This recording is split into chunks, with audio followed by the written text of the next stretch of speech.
불패의 영웅, 이순신. 그의 이름 앞에는 언제나 승리라는 찬란한 수식어가 따라붙곤 했죠. 하지만 만약 그 위대한 장군이 모든 것을 잃고 손에 남은 것이라곤 고작 12척의 낡은 배뿐이었다면 과연 그는 무엇을 할 수 있었을까요? 오늘 우리는 한 인간이 감당하기 힘든 절망의 벼랑 끝에서 어떻게 불굴의 의지로 기적을 빚어냈는지 그 숨막히는 여정을 함께 따라가 보려 합니다.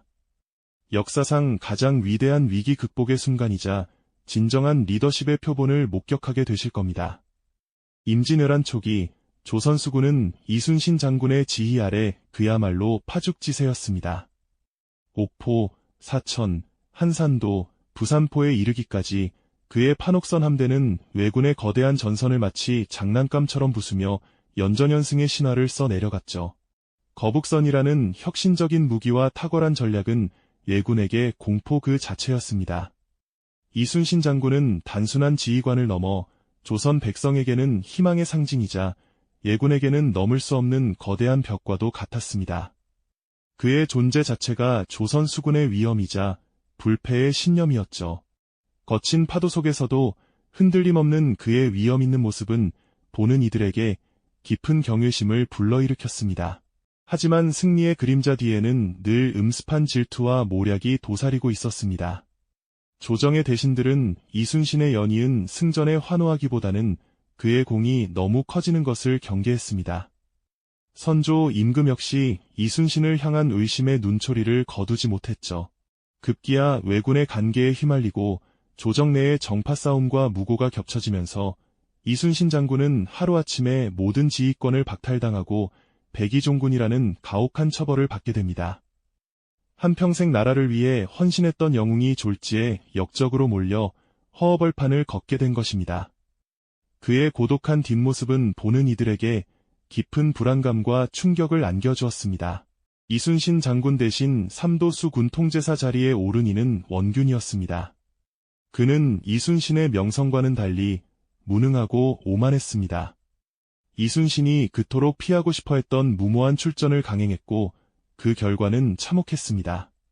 1597년 7월 칠천량 앞바다에서 조선 수군은 예군의 기습 공격에 속절없이 무너져 내렸습니다. 이 전투에서 조선 수군의 주력 함대는 거의 괴멸되고 말았습니다. 수많은 판옥선이 불에 타고 바다는 피로 물들었으며 수많은 병사들이 차가운 물속으로 사라져갔습니다. 조선 수군의 자랑이었던 판옥선들이 불타는 전선이 되어 바다 이를 표류하는 모습은 그야말로 절망 그 자체였죠.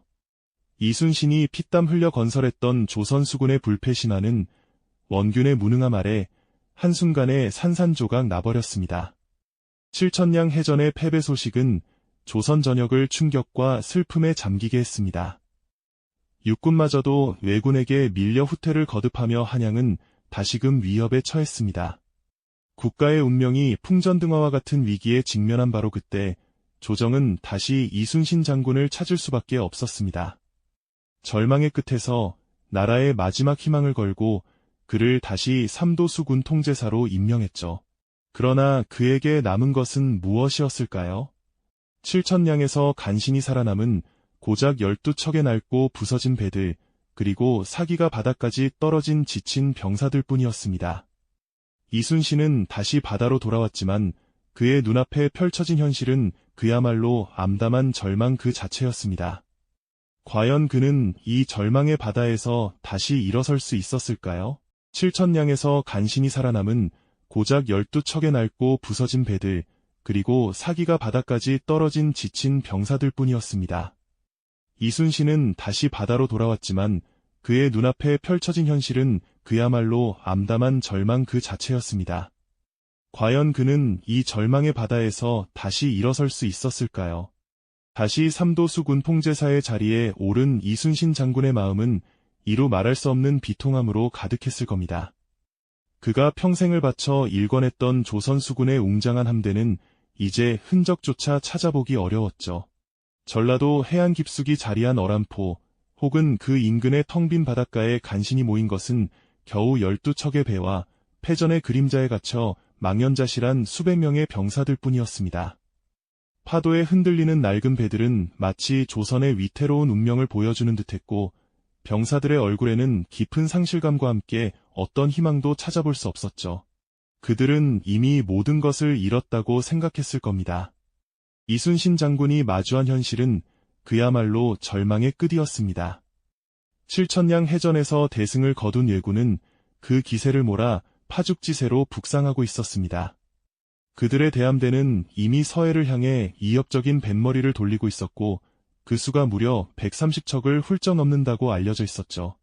게다가 조선의 육군마저 왜군에게 밀려 후퇴를 거듭하고 있었으니 수군이 제 역할을 하지 못하면 한양은 물론 전라도까지 적의 손에 넘어가는 것은 시간 문제였습니다. 이순신 장군은 황폐해진 해안을 홀로 거닐며 밤낮으로 고뇌했습니다. 낡고 부서진 배들과 희망을 잃은 병사들, 그리고 압도적인 적의 전력 앞에서 그는 과연 무엇을 할 수 있었을까요? 고심 끝에 어렵게 지휘권을 되찾았지만 조정의 분위기는 여전히 냉담했습니다. 일부 대신들은 이미 수군을 폐지하고 남은 병사들을 육군에 합류시켜 싸워야 한다고 주장했죠. 그들에게 12척의 배는 더 이상 희망이 아닌 무의미한 저항으로 보였을 겁니다.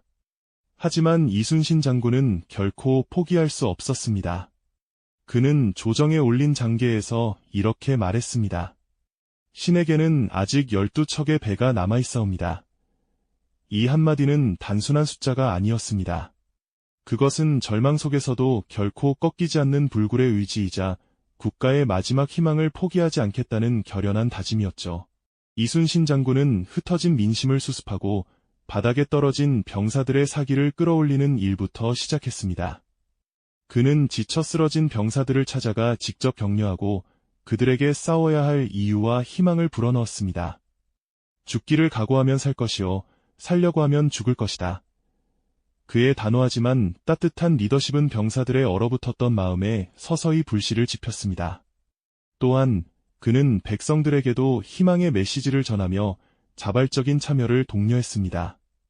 잃어버린 배 대신 새로운 배를 만들고 군량미를 모으는 등 온 백성이 함께 위기를 극복하려는 노력을 시작했죠. 그리고 이순신 장군은 그 누구도 예상치 못했던 기발한 전략을 구상하기 시작했습니다. 그는 모든 것을 잃었지만 한 가지는 잃지 않았습니다. 바로 조선의 지형과 바다의 흐름을 꿰뚫어보는 탁월한 통찰력이었죠. 그는 망망대해에서 적과 맞서는 대신 좁은 수로를 이용해 전세를 뒤집을 계획을 세웠습니다.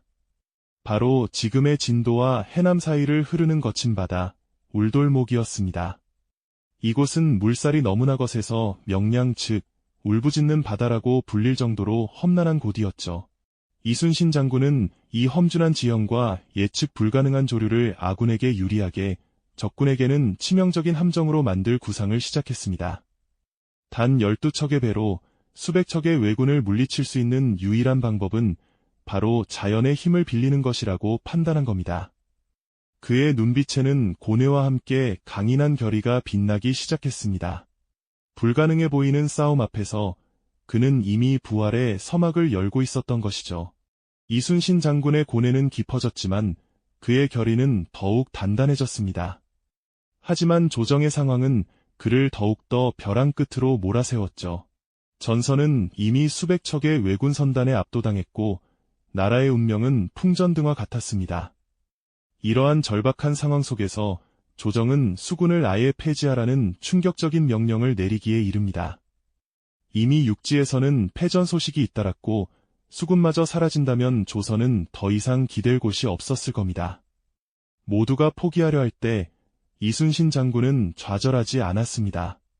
그는 임금에게 간절하면서도 단호한 장계를 올렸습니다.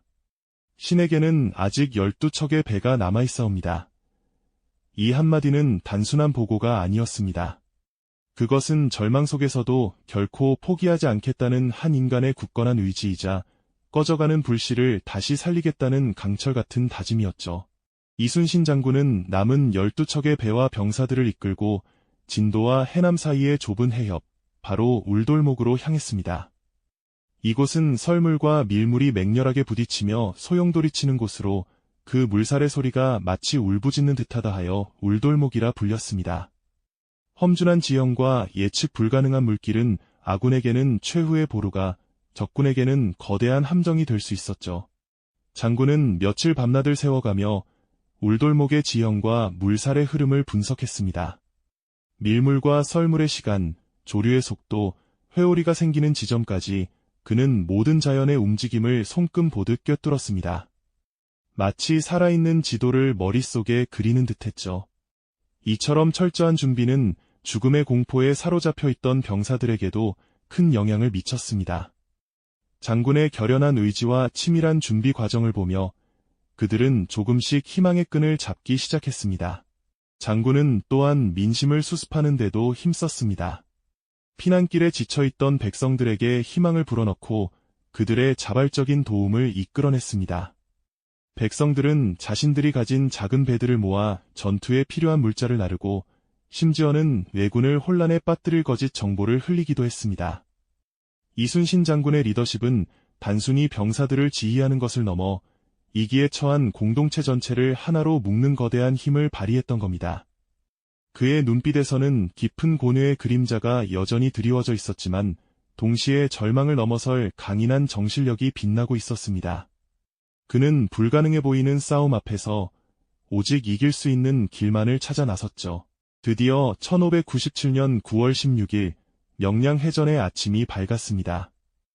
이순신 장군에게는 단 12척의 판옥선만이 전부였습니다. 이에 맞서는 왜군은 무려 130여 척에 달하는 거대한 함대였습니다. 그야말로 계란으로 바위 치는 격이었죠. 왜군 함대는 압도적인 수로 울돌목을 향해 밀려들어왔고 조선수군은 그 앞에 놓인 작은 점에 불과했습니다. 하지만 이순신 장군은 흔들림이 없었습니다. 그는 대장선에 홀로 선봉에 서서 먼저 적진을 향해 돌격했습니다. 그의 용맹한 모습은 두려움에 떨던 병사들의 심장에 뜨거운 불씨를 지폈습니다.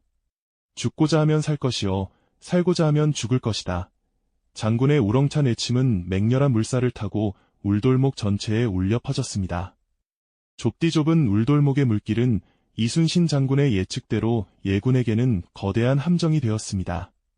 맹렬한 조류는 왜군의 거대한 전함들을 서로 부딪히게 만들었고 그들의 진영을 흐트러뜨렸습니다. 조선수군은 이 혼란을 틈타 왜군 선단을 맹렬히 공격했습니다. 장군의 지휘 아래 12척의 배들은 마치 살아있는 유기체처럼 움직이며 왜군 함대를 찢어발겼습니다. 화포가 불을 뿜고 활이 비 오듯 쏟아졌습니다. 병사들은 죽음을 각오하고 필사적으로 싸웠습니다. 그들은 자신들의 목숨뿐만 아니라 가족과 나라의 운명이 이 싸움에 달려있음을 알고 있었죠. 그날의 바다는 피와 함성으로 뒤덮였고 그 속에서 조선수군은 압도적인 전력 차이를 극복하는 기적을 만들어냈습니다.